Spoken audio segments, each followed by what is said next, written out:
اعوذ باللہ من الشیطان الرجیم بسم اللہ الرحمن الرحیم۔ محترم خواہران و برادران، خصوصاً ہمارے وہ خواہران جو ہمارے اس درس سے تاریخ اہل بیت کا حصہ ہیں،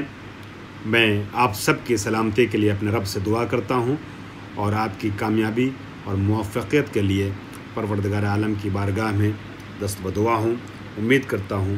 کہ ہمارا یہ سلسلہ تدریسی آپ کے لیے انشاءاللہ مفید ثابت ہوگا اور دنیا اور آخرت میں ہماری اور آپ کی بھلائی کا سبب بنے گا۔ ہماری گفتگو گزشتہ درس میں چل رہی تھی امام رضا علیہ السلام کی ولایت عہدی کو لے کر کے۔ میں ایک بیک گراؤنڈ پیش کرتے ہوئے سیاسی حالات کو اس زمانے کے اور امام کی انفرادی زندگی کو پیش کرتے ہوئے، شخصی زندگی کو پیش کرتے ہوئے اور امام رضا علیہ السلام کی امامت کی طرف ایک اشارہ کرتے ہوئے میں آ گیا تھا اب اس مرحلے پر کہ ولایت عہدی کے بہانے سے مامون نے امام رضا کو مدینے سے بلایا۔ مامون چالاک بادشاہ تھا، اس میں کوئی دو رائے نہیں کہ وہ خلفائے بنی عباس جتنے بھی گزرے ہیں ان میں چالاک ترین بادشاہ تھا۔ بہت بڑا دشمن اہل بیت لیکن بہت بڑا مکار، اور ایسا مکار تھا کہ اس نے اپنی مکارانہ چالوں کی وجہ سے اس زمانے میں موجود بہت سے شیعیان اہل بیت کے اوپر یہ تاثر چھوڑ دیا تھا کہ مامون امام رضا کا خیر خواہ ہے، لیکن جو باشعور تھے، باریک بین تھے اور جو زیادہ عقل و تدبر سے کام لینے والے افراد تھے وہ اکثریت میں تھے شیعیان اہل بیت میں، وہ یہ سمجھ رہے تھے کہ مامون کی چال کیا ہے۔ جب مامون نے ولی عہد بنانے کے لیے امام رضا کو مدینے سے بلایا ہے تو امام رضا کو جس زور زبردستی کے ساتھ بلایا جا رہا تھا، شیعیان اہل بیت سمجھ چکے تھے کہ جیسے ان کے بزرگ امام علی نقی علیہ السلام کو امام حسن عسکری کے ساتھ مجبور بنا کر کے نظر بند کرنے کے لیے بغداد کے اطراف میں بلایا گیا تھا، اسی طریقے سے بادشاہ اپنے تحت نظر رکھنے کے لیے امام رضا کو مدینے سے طوس کی طرف اور خراسان کی طرف بلا رہا ہے۔ اور امام رضا علیہ السلام جس انداز سے چلے ہیں وہاں سے، اس انداز سے بھی سب کو پتہ چل گیا تھا کہ امام ہنسی خوشی نہیں جا رہے ہیں، یہ پورا فوج آیا ہے، پوری فوج آئی ہے، پورا لشکر آیا ہے۔ لشکر کی تعداد مختلف بتائی جاتی ہے اور 2000 تک کی تعداد ہم کہہ سکتے ہیں کہ امام رضا کو لینے کے لیے گئی تھی۔ کوئی خط نہیں گیا تھا، کوئی ایک دو افراد نہیں گئے تھے جو امام کی مائیت کرنے کے لیے اپنے ساتھ لے کر کے آ رہے ہیں۔ امام رضا علیہ السلام کو بلانے کے لیے پورا لشکر گیا تھا۔ امام اپنی مرضی سے نہیں آ رہے تھے بلکہ لشکر امام کو زبردستی لے کے آ رہا تھا۔ یہ الگ بات ہے کہ امام کے ساتھ ظاہری طور پر زور زبردستی نہیں کی جا رہی تھی، اور امام کو پتہ تھا کہ اگر اس فیصلے کو قبول نہیں کیا گیا تو یہ لشکر امام کو قتل کرنے کے لیے آیا ہے، پھر سامنے کی جنگ ہوگی۔ اور بہرحال امام رضا علیہ السلام کو اسی وقت جام شہادت نوش کرنا پڑ سکتا تھا، چونکہ ظاہری اعتبار سے امام رضا علیہ السلام جنگ کے لیے اپنے افراد کو آمادہ نہیں کیے تھے، لشکر آمادہ نہیں کیے تھے۔ بہرحال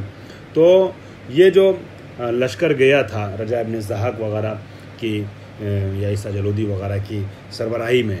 اس لشکر کے زور و زبردستی اور فشار کے نتیجے میں کہ انہوں نے یہ کہہ دیا تھا کہ آپ کو جانا ہی جانا ہے، کوئی دوسرا راستہ نہیں ہے، ورنہ اشارے کر دیے تھے کہ ہمارے ساتھ لشکر آیا ہے اور کس کام کے لیے آیا ہے یہ آپ سمجھ سکتے ہیں۔ امام رضا علیہ السلام جب تیار ہوئے اور جانے لگے تو نبی کی لحد پر آنے کے بعد آنسو بہایا ہے، خاندان والوں سے روتے ہوئے گریہ کرتے ہوئے آئے ہیں۔ امام کو عالم غربت میں لے جایا گیا اور وہاں شہید چکے امام ہوئے ہیں۔ امام کے القاب میں سے ایک لقب غریب الغربا ہے اور امام کو غریب طوس بھی کہا جاتا ہے۔ امام رضا علیہ السلام کو مدینے سے جب لے جایا گیا تو دو راستے تھے لے جانے کے لیے ایران۔ ایک راستہ وہ تھا جس میں قوم وغیرہ جیسے شہر پڑھتے، کوفہ اور قم جیسے شہر پڑھتے کہ جہاں امام کے چاہنے والے تھے، امام کے عاشق تھے، مگر ان عاشقوں سے اور ان امام کے چاہنے والوں سے بچا کر کے امام رضا کو لے کے جانا تھا، لہذا لمبا راستہ اپنایا گیا اور بصرہ وغیرہ اور نیشاپور وغیرہ کے راستے سے امام کو لے جایا گیا۔ کوشش حاکموں کی یہ تھی، حاکم کے افراد کی یہ تھی کہ اس راستے سے لے جایا جائے جس راستے میں امام کے چاہنے والے امام کو نہ ملیں، لیکن ان تمام راہوں میں کچھ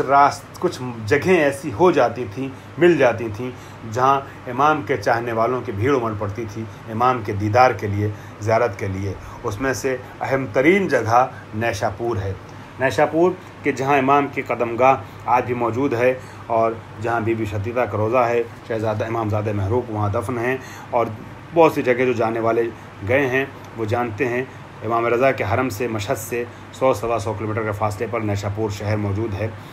نیشاپور جب امام پہنچے ہیں تو امام کے چاہنے والوں کو خبر ہو گئی تھی کہ یہاں سے فرزند رسول گزرنے والے ہیں۔ اب سارا مجمع اکٹھا ہو گیا، سب سڑک پر آ گئے، اور جب وہاں سے امام کی سواری گزرنے لگی تو ہر طرف سے ایک اشک شوق بھی تھا جو لوگوں کے نگاہوں سے، آنکھوں سے جاری ہو رہا تھا۔ فریادیں بلند تھی، چیخ و پکار بلند تھی، فرزند رسول، فرزند رسول، فرزند رسول کی، اور پھر امام سے حدیث بیان کیے جانے کی خواہش ہونے لگی۔ مگر امام رضا علیہ السلام کیونکہ خاموشی کا ارادہ کر کے مدینے چلے تھے کہ کسی بھی طریقے کے امر میں ظاہری طور پر شامل نہ ہوں گے اور کوئی ایسی فعالیت انجام نہ دیں گے کہ جو حکومت کی نظر میں کھٹکے اور حالات جو ہیں وہ امام کے چاہنے والوں کے لیے سخت اور ناگوار اور دشوار ہو جائیں، لہٰذا امام خاموش تھے۔ مگر اسی مجمع سے کچھ آوازیں اس طرح کی بھی اٹھنے لگیں اور ابھرنے لگیں، اے فرزند رسول، اگر آپ نے اپنے جد کی کوئی حدیث نہ سنائی تو محشر میں ہم جد سے آپ کے یہ شکوہ کریں گے کہ آپ کا لال ہمارے درمیان تھا، فرزند رسول ہمارے درمیان تھے، ہم خواہش کرتے رہے مگر اس سعادت سے امام نے ہم کو محروم کر دیا اور آپ کی حدیث نہ سنائی۔ بہرحال اس طریقے کے جب جذبات کو امام نے دیکھا کہ لوگوں کے جذبات بڑھتے چلے جا رہے ہیں اور لوگوں کی خواہشیں بڑھتی چلی جا رہی ہیں، تو امام نے سرس کو اماری سے نکالنے کے بعد ایک حدیث سنائی ہے جو حدیث سلسلۃ الذہب کے نام سے مشہور ہے۔ آپ لوگوں کے سماعتوں سے یہ واقعہ گزرا ہوگا مگر میرے درس کا حصہ ہے لہٰذا اس کو بیان کر رہا ہوں۔ امام سر کو باہر نکالتے ہیں اور سر کو باہر نکالنے کے بعد اپنی اماری سے ایک حدیث سناتے ہیں۔ حدیث 2 حصوں میں سناتے ہیں۔ اس حدیث کو حدیث سلسلۃ الذہب کہا جاتا ہے۔ اس کی 2 وجہ بیان کی جاتی ہے۔ ایک وجہ یہ ہے کہ اس حدیث کو سونے کے پانی سے لکھا گیا تھا لہٰذا اسے حدیث سلسلۃ الذہب کہا جاتا ہے۔ دوسری وجہ یہ ہے جو قرین بحقیقت اور قرین بقیاس لگتی ہے، وہ یہ ہے کہ امام نے جو سلسلہ راویوں کا بیان کیا ہے اس سلسلے روات میں کوئی ایک بھی غیر معصوم نہیں ہے، سارے معصوم راویوں کی ایک چین ہے، ایک سلسلہ ہے، ایک زنجیر ہے، ایک تسلسل ہے، جس کی وجہ سے اس حدیث کو حدیث سلسلۃ الذہب کہا جاتا ہے، یعنی سونے کا حصہ، سونے کا سلسلہ۔ اور وہ کیا ہے؟ امام رضا فرماتے ہیں میں نے اپنے بابا امام موسیٰ کاظم سے سنا، انہوں نے اپنے بابا امام جعفر صادق کو کہتے سنا، انہوں نے اپنے بابا امام محمد باقر کو کہتے سنا، انہوں نے اپنے بابا امام علی بن الحسین کو بیان کرتے سنا، انہوں نے اپنے بابا امام حسین بن علی کو بیان کرتے سنا، انہوں نے اپنے بھائی امام حسن مجتبیٰ سے سنا، انہوں نے اپنے والد امام علی مرتضیٰ سے سنا، انہوں نے اپنے بھائی رسول خدا سے سنا، رسول خدا نے جبریل امین سے سنا، اور جبریل امین کو خدا نے حکم دیا کہ نبی تک جا کر یہ پیغام پہنچا دیں کہ خدا فرماتا ہے کلمۃ لا الہ الا اللہ حسنی فمن دخل حسنی امنا من عذابی، کلمہ توحید میرا قلعہ ہے، جو میرے اس محفوظ قلعے میں داخل ہو گیا وہ میرے عذاب سے پاک ہو گیا، عذاب سے نجات پا گیا۔ امام رضا نے جب یہ حدیث بیان کی ہے تو میکسیمم 4000 تک کی روایت بیان کی جاتی ہے کہ اس زمانے میں جہاں سینکڑوں میں کوئی ایک ملتا تھا جو لکھنا جانتا ہو، دسیوں میں کوئی ایک ملتا تھا جو لکھنا اور پڑھنا جانتا ہو، اس زمانے میں امام رضا کی حدیث جب لکھی جا رہی تھی، امام رضا حدیث بیان کر رہے تھے 4000 قلم تھے جو اس حدیث کو قلم بند کر رہے تھے۔ امام رضا علیہ الصلوۃ والسلام کی حدیث بیان کرنے کے بعد امام کے جملوں کو کچھ افراد تھے جو تھوڑے فاصلے پہ کھڑے تھے، مجمع اتنا تھا کہ سب تک باتیں پہنچتی آسانی سے پہنچ نہ سکتی تھیں، لہٰذا وہ لوگ کھڑے ہو کر کے امام کے جملے کو بلند آواز سے دہرا رہے تھے، لوگوں تک منتقل کر رہے تھے۔ جب حدیث یہاں تک لوگ لکھ چکے تو امام رضا نے دوبارہ اپنے سر کو ہماری سے باہر نکالا، اور ہماری سے باہر نکالنے کے بعد فرماتے ہیں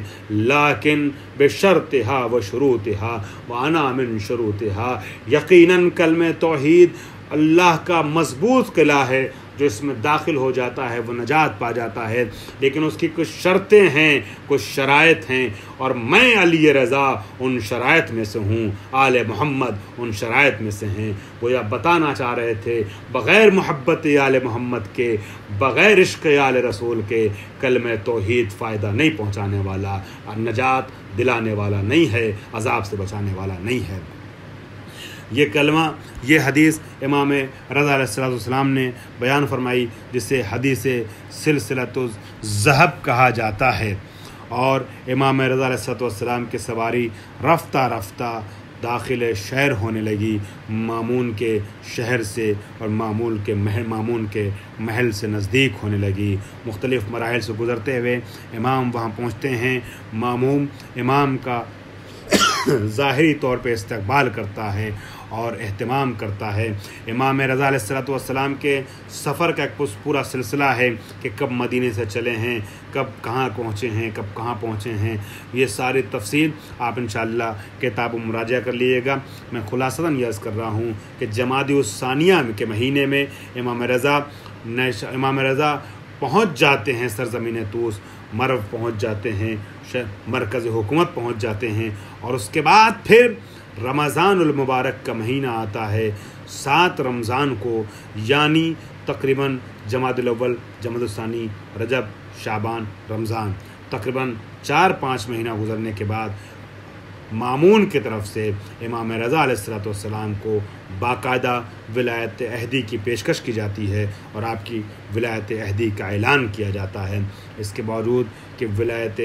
عہدی ظاہری اعتبار سے اگر ولایت امام رضا کو ان کا حق دینا چاہ رہا تھا مامون، تو عمر میں امام رضا سے چھوٹا تھا، امام رضا عمر میں بڑے تھے، لہٰذا مامون کو امام رضا علیہ السلام کے حوالے حکومت کرنا چاہیے تھا، اپنی خلاف ولایت عہدی کا اعلان کرتا، مگر کیونکہ حقیقت کچھ اور تھی، ولایت عہدی تو صرف ایک بہانہ تھا، اصل میں امام رضا کو نظر بند رکھنا تھا، لہٰذا امام کو اس جگہ رکھا گیا جو پائے تخت حکومت تھا، جو مرکز حکومت تھا، جو کیپٹل تھا حکومت کا، تاکہ امام کے اوپر ظاہری اعتبار سے عوام کے سامنے ظلم نہ کیا جائے، اور لوگوں کو یہ پیغام دیا جائے کہ امام رضا کو ولی عہد بنا کے بلایا گیا ہے، تاکہ آل محمد کے چاہنے والوں کا جو ایک سمندر تھا، وہ سمندر اس سمندر سے اٹھتا ہوا طوفان